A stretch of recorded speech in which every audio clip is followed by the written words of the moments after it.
Yes, so there is suffering, spiritual suffering, intellectual suffering, mental suffering, and physical suffering.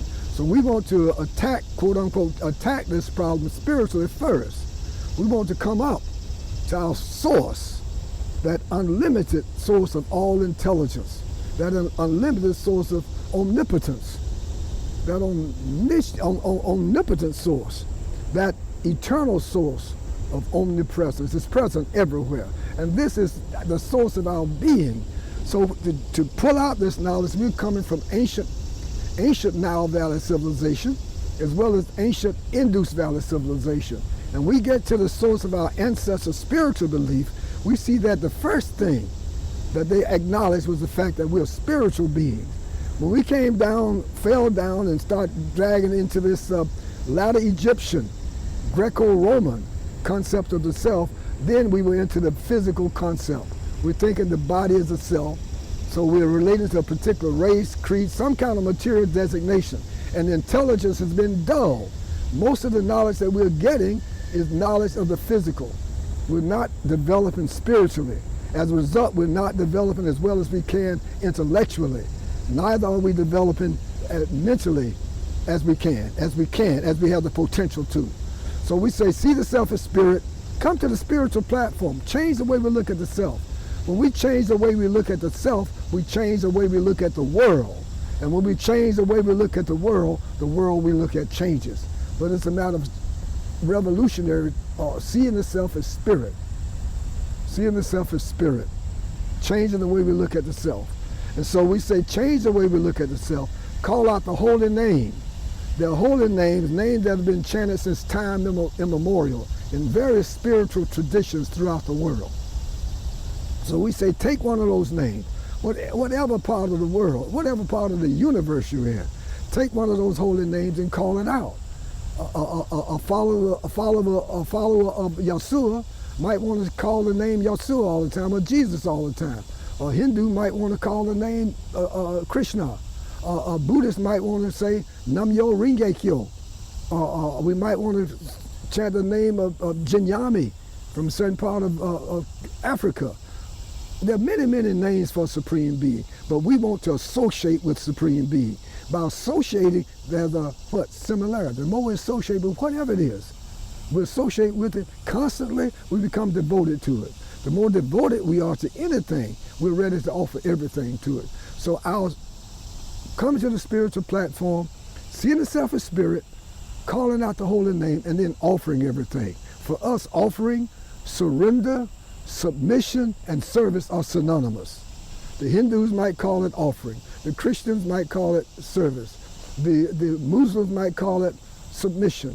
But for submission for us means not that we say we submit one time and let it go. We say all that we do, all that we offer, all that we give away, all austerities that we perform, we do this as service to divine presence, supreme being. Another name is God. That's another name for supreme being. Just like Allah is another name for supreme being. So as long as we can agree that this supreme being, which is the source of all of our being, is omnipresent, omniscient, omnipotent, eternally. And the real purpose of life, that purpose which gives our life meaning, is coming back, reawakening to our lost, almost forgotten relationship with our supreme being. But by calling out the holy name, offering everything, in constant remembrance, gradually we remember who we are. And because our supreme being is omniscient, eternally, the more we associate with our supreme being, the more our intelligence increases. The more our intelligence increases, the more our life can be improved, because we apply more intelligence on our everyday activities, and we can better navigate through the intricacies of what we call life. So this to us is a way out of suffering. And we can gradually start enjoying within the self that unlimited bliss of the self that we are futilely trying to get by living as a material body. Because no matter how much of the eyes, nose, tongue, belly, or genitals we try to enjoy, will come up empty. Because the self is not physical. Our joy is within. The real nature of the self is what we call in Sanskrit Sat Chit Ananda, unlimited knowledge, unlimited bliss, that eternal tranquility of being. This is our nature. Our nature is to be happy because the self is blissful, ecstatically blissful. We don't want to be ignorant because the nature of the self is pure intelligence. We don't want to die because the self is eternal. We don't want to suffer because the real self is unending bliss. But as long as we're related to this material body as the self, we're going to suffer and come up unfulfilled. So no matter how much money we have to get all sorts of sense gratification, we'll never be satisfied. There's no joy, no fulfillment in it because it is not the self.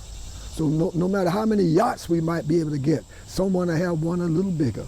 No matter how many big homes we might have, someone will have one big, and we can get used to that. We can get used to that.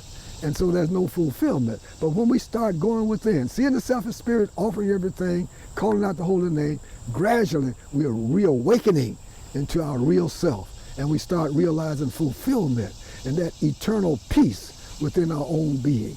And this for us is a way, not the only way, because someone else might have another way, but we say this is a way. This is not a path.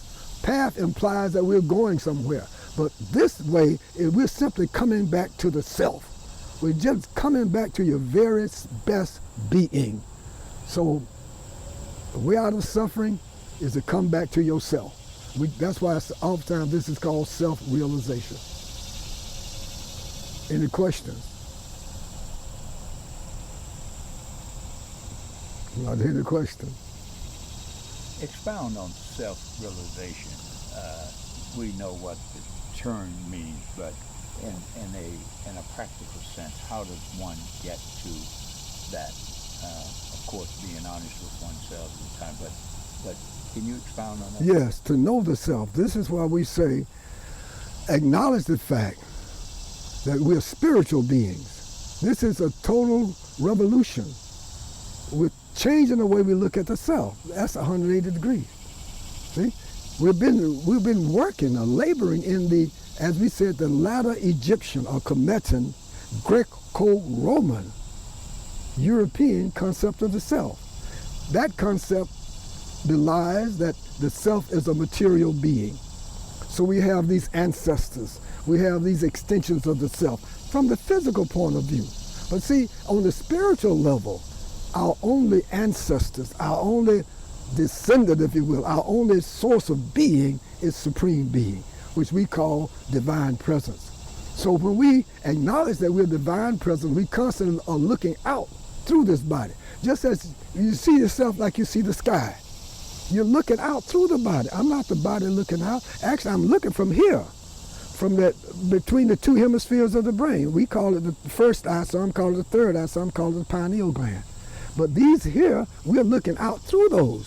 So we are the self looking out. So come to the spiritual platform and associate with divine presence. We associate with divine presence by offering everything to divine presence. Constant remembrance, because we've forgotten who we are. We're like the man who was hit in the head and left for dead and buried in that northeast corner of the shallow grave, right?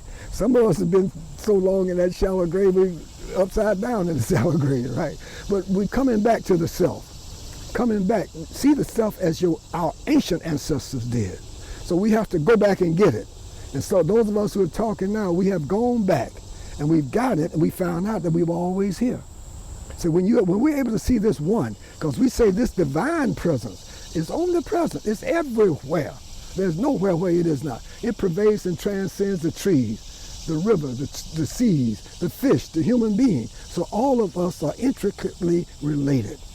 All of us have that divine being, this divine presence within all of us. And one can see oneself as divine presence gradually. First we see ourselves as presence. But if we continue to look from the inside, we can see our source as divine presence. So our real nature is divine. And this whole practice is about association. Association brings about assimilation. Just like back in the day, if you wanted to shoot pool, you hung out in the pool room. If you want to be a soldier, hang out with the DI. You see, you learn a lot by association. So our whole spiritual practice is revolving around associating with divine presence. And we associate with divine presence by serving divine presence in everything we think, everything we feel, everything we will, everything we do. So our spiritual practice, our service, our surrender is continuous. And we want to continuously associate with our Supreme Being. And gradually, all that anger, that lust first, because we're contaminated in that material concept of life, we're contaminated with lust. And from that lust comes anger, greed, illusion, madness, and envy. And according to our way of looking at life, those are spirits. And those spirits are real guerrilla fighters. They will infiltrate our being so well, so thoroughly, that we'll think it's us. But the self is tranquil. The self is not full of lust. The self is not lusty. That lust is a perversion of unconditional love, which is our nature. Our nature is unconditional love.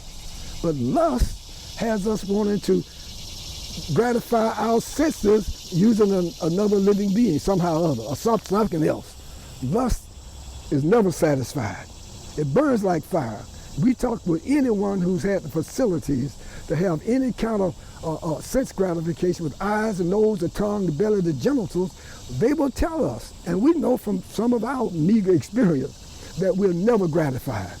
We'll be like the ancient Romans, who said to have regurgitation bins, because they were exporting and colonizing all that area where Yeshua was coming from.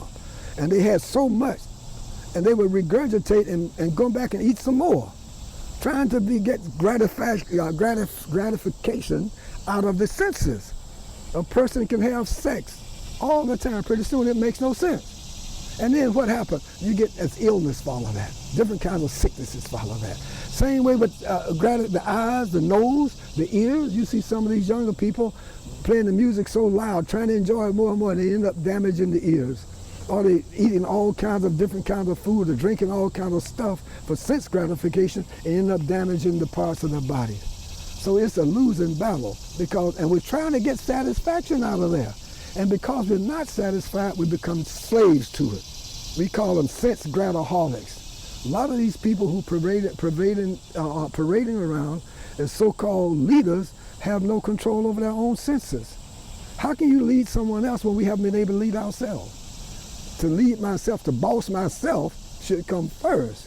To the degree that I'm able to lead myself, then I'm qualified to lead someone else. The path that I've already chosen, the path that I've already walked. So we say, practice what you preach what we're practicing, not to practice what we preach, but preach what we've already practiced. You already know the way. See, a real leader, we're not going to follow in a leader that's intoxicated. How can a person lead me across the desert, across the wilderness, and at the front of the wagon train, and he's drunk all the time? You think I'm going to respect that? No, we can't do that. So we say, lead yourself, find out who we really are. We're a spiritual being. And we'll go back and check, Sankofa, go back and find out who you used to be when you were really great, for real. When you really had, everyone had a trade in your civilization. See, when we had our Supreme Being was the head, the center. See, the more perfect our center point is, the more perfect our unity can be. But if we have no center point, or those who claim to be the leaders in the center of our civilization are intoxicated, are drunk. See, because lust can intoxicate us. Anger can intoxicate us. Greed can intoxicate us. Illusion can intoxicate us. Madness can intoxicate us. And envy can intoxicate us. So if we are intoxicated, we don't know how to control that, to get free from that. And our spiritual practice is about cleansing our very being of those spirits. We call them spirits. I mean, real guerrilla fighters. They've been infiltrate us so completely, we'll think it's me, or I'm angry. But the self is never angry. The self is tranquil. Real self is tranquil. The self is never greedy. The self doesn't really, the real self doesn't have to eat at all. So we take care, like we used to call this body the car, but the real self is ba. See, we say in ancient Sanskrit and the Medu Netra too. We call it, I know some Egyptologists have it differently, they have it backwards. But we say the ba is who we really, really are. That's the source. Ba means the source of all opulences, the source of all righteousness, the source of all truth, the source of all peace, the source of all love, unconditional love. This is the nature of who we really, really are. But because we've been programmed in the Greco-Roman, latter Egyptian way of thinking, we have become materialists, and we cannot be gratified. We cannot get any satisfaction out of the material body. Cannot be done. Okay. So when Another question, please. Sigmund Freud, we know he tells us the hierarchy of needs, that this is something in a human being just basic. So how does it conflict with it? Well, That teaching, does it support this is another world. See, because our first teaching, as you know, Sigmund Freud was dealing on the physical level, on the mental level. See, but we say beyond the physical and mental, you have some people are intellectuals, they're on the intellectual level, but the self is beyond, pervades and transcends. That self is immanent and transcendent, pervading and transcending the body, because it's smaller than even the subatomic particles, even the spaces between the subatomic particles that make up the molecules that make up this body. The self is immanent and transcendent. So it's immanent within the mind, but at the same time it's beyond the mind. The mind is temporary. We say anything that's temporary does not exist. If it has a beginning and an end, it's temporary. Therefore, it's not real. It does not exist. But when we're trying to attain inner joy, fulfillment through the material body, it's like running after a mirage in the desert. Or like the donkey that has a carrot tied over the front of his head. He's constantly trying to get it, but he's frustrated. He doesn't know why he's frustrated. We're frustrated because we're going the wrong way. We're going outside when we should go inside, but we haven't learned how to go inside. But so we say the root inside, see the self differently. Stop seeing the self as a material body. I'm looking at the body. I'm the knower of the body. I am the knower of the mind. Was Sigmund Freud able to stop smoking cigars? See? Boss yourself first. Self-conquest first. Otherwise, we call it go das. Go means senses. Sometimes in some contexts, go means cow. But if we say in this context, we saying go means senses. Das means servant or slave. So a person who's a slave to the senses cannot set anyone free. They're already slaves. Slaves to the eyes, nose, tongue, belly, hearing, genitals, and they're running after sex every 15 minutes. But how you gonna lead me? How can one lead someone else and one hasn't learned to lead oneself yet? So one has to master the self. So the way we master the self is by coming to thinking about Supreme Being all the time. Associate with Supreme Being.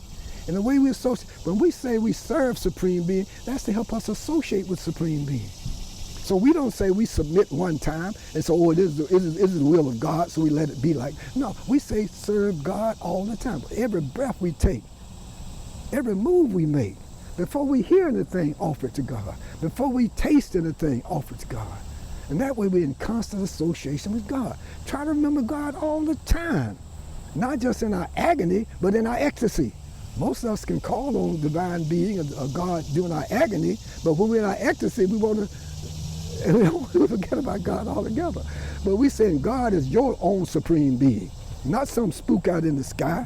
We don't have to go through all these rituals and all. If some people want to do that, that's on them. But we say constant remembrance is our key. Always think about divine presence. The more we think about it, the more we devote it to it. Anything, it can be our car. If we think about our car all the time, we're devoted to it. We think about our woman all the time. If a woman's thinking about her man all the time, or whatever you got in between there, you become devoted to what you fix your mind on. You show me a person where a person's mind is, I show you where his treasure is. So always thinking about Supreme Being. So our whole spiritual practice revolves around always thinking about Supreme Being. The more we think about Supreme Being, the more we devote it to the Supreme Being. The more we devote it to the Supreme Being, the more we're ready to offer everything, including our life, to Supreme Being with unconditional love. Unconditional love means love without any conditions at all. This is the love that a mother exhibits when she runs after a bear to get her child out of the arms of a bear. Unconditional love. So this is a love that is our natural condition. So we say always think about Supreme Being.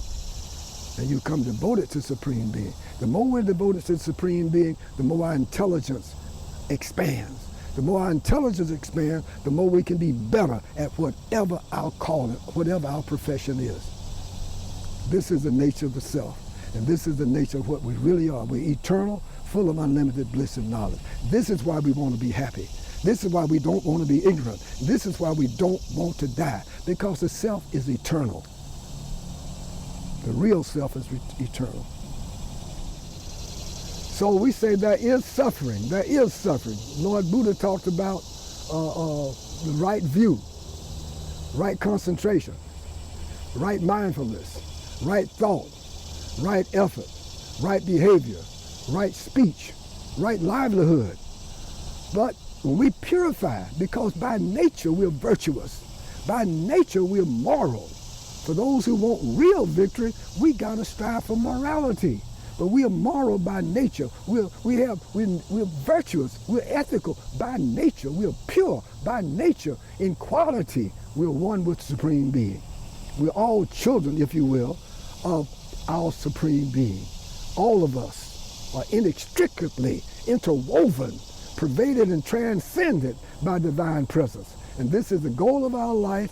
Having this as our goal, now our life has meaning. It has purpose. Because no matter how many fancy titles we might have, no matter how many fancy degrees we might have, no matter how much money we might have, or how much gold, or how many material things, if we don't have real purpose and meaning in life, we'll reach a certain point where we're in very bad shape. Life has no meaning, no purpose. But now, if we come back to the self, and we find ourselves experiencing this inner joy and contentment increasingly, the more we have more intelligence to see how to take better food into our body, to take more wholesome thoughts into our mind, not to just let our mind wander all over the place. When we're constantly calling out the holy name, it helps us to manage the mind, help us to screen out unwholesome, unedifying thoughts, and only entertain those thoughts that are edifying, that are uplifting. We can use our intelligence to bring us closer and closer to union with our Supreme Being. And this is the goal of our life, as far as we can see at this point. It's the greatest purpose of our life, to be reunited with the unconditional loving of our Supreme Being. This is self-realization for us.